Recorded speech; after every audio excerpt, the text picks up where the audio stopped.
Monte, you got any plans for the big 3-0? Sleep. Sleep, hang out with the wife. I think we got a off day that day, so I don't know what my wife got planned, but whatever she got planned, we know we're going to enjoy it. We're all interested in your why. You know, after a professional baseball career, what's motivated you, and how are you doing it this year? What motivated me is always something that I wanted to do. Out of high school, I committed to Nebraska to play football and baseball. But when Major League came in, they offered a number that I couldn't really pass up, and that was my number. So I took it, but it got to a time period where I felt like football was the time for me to go back. It's not traditional route, but at the end of the day, it's still football, and I still am an incoming freshman, you know what I mean, even though it might look a little different. But, no, it's just a transition more than anything. I give props to Pitt to give me the time period to be able to transition my body back to a football body, and now it's just moving forward and really know the playbook and go out there and compete. For Raylen O'Mega, Coach Foucher just here mentioned all three of you guys are having some leadership roles. Can you maybe talk about, with so much newness in the room, what you feel like your role is in trying to help lead as well? For me, just maturity-wise, you got to have a short-term memory loss in this, in football itself. So, if I'm talking like Ferg and things like that, if you drop a football, just being able to shake back, things like that. And then, at this time point, fall camp is new to them, to a lot of guys and freshmen. So it's something that they've never been used to. So just being able to learn quickly, because everyone can play in our room. I feel like we have the best receiver room in America, and that's from upperclassmen to lowerclassmen. So just being able to get them to a spot where they feel that they're very confident to be able to play. Absolutely. Well, I'm going to just touch back on what Raylen said. It goes to, just thinking back when I was a young freshman and the things that I didn't do so well, and just looking back and, just making sure they do the things that I wasn't able to do or couldn't do when I was a freshman, because like I said, the opportunity is golden for them, and they improving every day, honestly. And like you said, us three as being the leaders in the room, or not just only us three, we try to put in their head that they're a leader too, so they can continue to feel, well, not be as comfortable as they think they are, but just staying on them and making sure they handle their business the way they need to. O'Mega and Raylen, you guys I know, O'Mega, you had a couple seasons at South Carolina, but making this jump now from your previous school to the SEC, what's kind of been the biggest level of adjustment? What have you two been really focused on trying to work on here before the season gets going? I belong here, honestly. This is where I always wanted to play at. I'm going to go out there this year and do the same thing I did last year and be even better. And, it's a lot of bad out there I did, and it's a lot of good, but, just put that together and make it happen. So that's really it. For me, regardless of my journey, I feel like I should have been playing in the SEC since my freshman year. But things go left. Everything doesn't go as planned as you want to. But I thank God for the journey He's put me on. And I think the big thing is for me is just the IQ level. Not just using talent, but using my intelligence as well, to be able to set up a lot of different things and just set up for me and make things easier. So I think that's the biggest thing for me is just, studying the game, knowing what I'm going against, knowing tendencies, things like that. So I think that'll be the biggest thing for me. Monte, you might not be the biggest wide receiver in the room anymore with Antonio Jordan now here. What's kind of been your first impressions of the freshman, and what has stood out to you with his game so far? Very impressive, very explosive. A guy first day willing to come in and be ready to learn. A guy who loves the game. You could easily see it, you know what I mean? Even I remember one time we was running routes and it was all kind of like older dudes, and he had class or something like that. He ran in, was just in normal clothes and decided to hop in the drill. That tells you a lot about a guy. But these first couple of days has been kind of impressive, just the plays he's been making and just the role he's coming into. I know he's still a freshman, but there's growth. But he's advanced for sure, and I got high hopes for him, and I got high praise for him for sure. Monte, you mentioned having to get your body right into football mode. I'm curious, on the field, did you have to knock off some rust last year? Kind of when did you get comfortable again, feeling like, okay, I'm back into football mode? Nah, it definitely took some rust. I mean, I didn't put the pads on until fall camp around this time last year, and that was my first time in 10 years. So I think rust is kind of an understatement. I need more than WD-40 to be able to get through it. So, but no, it took its rust. I think when I got through probably, I'd say like the 5th or 6th game of the year, I felt like I started to transition and started to feel more fluid. And then once I got into spring, the exact same thing happened. And then my main emphasis after that was really in the summer was like how much can I compete with myself every single day. I don't challenge guys in the room to be able to compete with each other, even though we do compete with each other, but how can I look myself in the mirror every single day and compete with myself? That's the only person that really matters. And Riley, you mentioned, using your IQ. You've got experience in Coach Petrino's system. How much does that help, and does it feel like you've kind of picked up right where you left off previously? I think it helped me tremendously in the spring, just being able to come in and play fast. Just as a receiver, when you don't really know the playbook, it's really hard to just be yourself. So that was the good thing. But, being able to teach the others, just because it was his first year last year, some guys were still learning. So I was able to come in and being able to help those guys as well, and just being able to, give them some tips and things like that, just things I've learned. And just the way he wants it. He's a perfectionist, so he wants it just as detailed as he wants it. So, you got to go his way and his way only. And I got to give credit to him for that. He definitely came in hitting the ground rolling, even though being in Bobby's offense before, he wasn't a shy guy. He came in, Lil, we need to do this, we need to do that, and I took a lot of respect to that. I guess Omega, you obviously were in the spring. Correct me if I'm wrong, it looked like after spring break, you kind of flipped a switch. Is that correct in saying that? It looked like you really started surging after that break. Yes, sir. Absolutely. Like I said, been in the room with guys like Raylen and Monte, staying on me and just making sure that I am comfortable and in this playbook. Making sure that we do the little things helped out a lot, So just, taking that off time and really getting in the playbook and understanding it more and learning how things going and how Coach P want things to go really helped out a lot. So it really helped me turn that switch. I don't think I've ever met an Omega. What's the backstory from that? Where does that name come from? Great first name. My parents Christian, and I'm the last child. So, in the Greek Bible, it's the last. So, any thoughts ever to wear number 3? Maybe a missed opportunity for NIL. Not really, man. Not really. I guess for any of you guys, Coach Fouch was talking about how the group was coming together after CC was out. I guess just how tough was that, and how are the ways in which the group came together? I think the biggest thing is we found a way to get him out of like a rut. I think that was the biggest thing for us. And he's helped us tremendously, and it's a hard loss, but you can see his excitement back. He's a very happy guy. He's a very enthusiastic guy. So to have him just on the sideline, having his tips as well, being a help is tremendous. But this room is the closest room I've ever been with.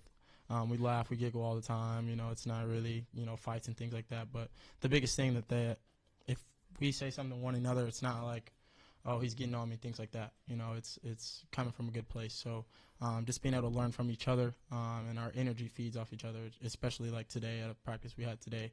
Just being able to feed off each other has been big. And then, Monte, for you, Coach Fouch was saying that he can almost trust you, almost like an assistant coach, to kind of deliver instructions or maybe hype the guys up. I don't know. Can you just expand on that a little bit? What's that like in practice? I just try to be myself more than anything. Everybody want to be called a leader, but you got to be able to show up. I think they'll be able to answer that more just coming from a receptive perspective, but I just try to put the action out there. If a guy's going to be able to follow you, he got to be able to trust that you doing it. A lot of words don't really don't mean nothing. Actions speak 1,000 words. So you can tell by receptive they are, maybe just from baseball, but also being a little bit older. But you got to realize that I just don't hop on the field and I just earn respect. I got to go out there and still play football. I got to earn their respect too, and that's what I look for day in and day out. And Omega, for you, how do you think that your connection with Talon has just progressed? Just staying out to practice, running routes for him and getting the timing down and just talking to him and also meeting with him after some practicing and watching a little bit of film and just talking with him, man, and being open and just being around him. So it helped out a lot. This being your third school now, how would you compare learning Petrino's offense and playbook maybe to other offenses you've been a part of? Is it more difficult? Honestly, no, because, everybody in this conference run the same thing. They just use different terminology.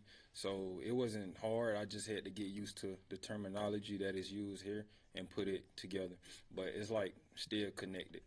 How long do you think it took you to kind of feel comfortable in it? Honestly, I went through the spring, and took that little break. And once we jumped back in fall camp, I'll say I was right on it. Thanks to those guys too, man, because they be on me. Monte, I'm curious. You talked about the transition and just going from professional baseball to now back to football, and you talked about you shaking off the rust and doing that. Where do you feel like playing in the pros has helped you now transition here? Or what was some of the difficulties that you went through in that transition process? The highs and lows. Baseball's a game of failure, so you be a superstar or an all-star and you fail 70% of the time. So coming in every day being the exact same guy, no matter what you do, you can go 4 for 4 or 0 for 4. Just being the same guy every single day. The transition more than anything is just mental. You know what I'm saying? Mentally put myself in spots where I know I can be successful, and that's the way the game of baseball has helped me. And I'm sure you've seen all the social media love that you've been getting and different accounts nationally. And I know you guys are saying, yeah, we've seen it. Is it nice to see that you're still being recognized, here at this level now? You were recognized at the MLB level, but now seeing just, the excitement around you being 30 years old and saying, yeah, I can do it too, right? It's love and hate on both sides. It's just what comes with it. I really don't get to see much just because the only social media I have is Instagram. So I try to limit myself as much as possible, and I started that at a young age. I try to tell these guys, man, as quick as they can love you, they can hate you at the exact same time. And that's not to scare people or anything like that, but it's the internet. The internet's not really real. It's different when you have to walk into a room in front of 6'4", 2 whatever pounds to be able to say some of the things that they say on the internet. But also on the flip side, they do give a lot of love. And I'll take it. I don't want to say I'll take it with a grain of salt, but like I said, I just try to be the same dude every single day. So I really don't even look at it and just be Monte. Stay focused. Keep your eyes on the prize. Raylen and O'Mega, I want to ask you about what he was talking about there when we had Coach Fouch in here. They said, he's truly like almost an assistant coach, Monte being an assistant coach in that room. What's he been like just as a leader of that room? And can you talk a little bit about just that leadership role? I tell him he has a dad tone. So You tell me I got to So it's just the way he talks to you. I think the biggest thing sometimes you got to hear the message. I think that was the biggest thing with young guys coming in, transfers, things like that. When we first heard him, we're like, why are you talking to us like that? But the biggest thing is just the message. And, he's done it before. So that's the best thing for us to just be able to hear him and, learn from him. And that's not even just football. That's if it's a car, if it's doing things like that, just certain things that we should do, shouldn't do, just learning from him and his mistakes and his success as well. So I think his message is always good. And I think the biggest thing with him being as a leader, that he listens to us as well. And that's the thing you have to do as a leader, is just being able to learn from, other guys as well, and not just feel like you're above everyone. So I think that's the biggest thing. Yeah, man. Unc, man. So when I first got here, man, I remember him giving me a ride home. We had a talk, I'm like, yeah, man, listen to everything he said, took it in, man. Like I said, he never told me nothing wrong. And the simple fact, like Raylen said, he's like a dad, man. He's going to put you in your place when you're wrong, and then he's going to let you know when you all right or doing good. And just the way he approached every day is, like I said, you can tell he's hungry and he's got a point to prove. So with that being said, I just think, overall, he's just golden, man, and he's that guy for real. And he's the guy to be around each and every day and to learn from. I'm curious, you've known Talon since y'all's high school days, and now you're about to do your first season with him in college football. How has he grown maybe since y'all were in high school, and how have you seen him grown over the past maybe 5 months since you've been here on campus? Sure, I've known him since elementary school, but in high school I remember, he was trying to gain weight. He'd have 4 PB&Js in the morning, things like that. Just seeing his grit, he hasn't changed a bit. That's the biggest thing, and he's hungry just to make us successful as well. I told him one day, we go as he goes. And so, our dreams are on his dreams as well. So he holds himself to a high standard. He holds us to a high standard as well. You know, if we're just walking around, we're going to throw the football, do something. We're going to talk about football. We're going to find out, like, if it's a certain concept, what you want to do, how he wants to do it, things like that. Like, we're just always talking football. But at the same time, he's a man of God as well. Being able to, you know, get us in Bible studies, things like that, just being able to get us outside of football. It's not just football with us. I feel like that's the biggest thing with his family, things like that. You know, he cooked the other day before camp, you know, making burgers, things like that. Just doing things so everyone else can feel like a family. So he does that, and he's always going to have a smile on his face. He's hard on himself. So you sometimes just got to pick him up and just, you know, it's one play and one day at a time.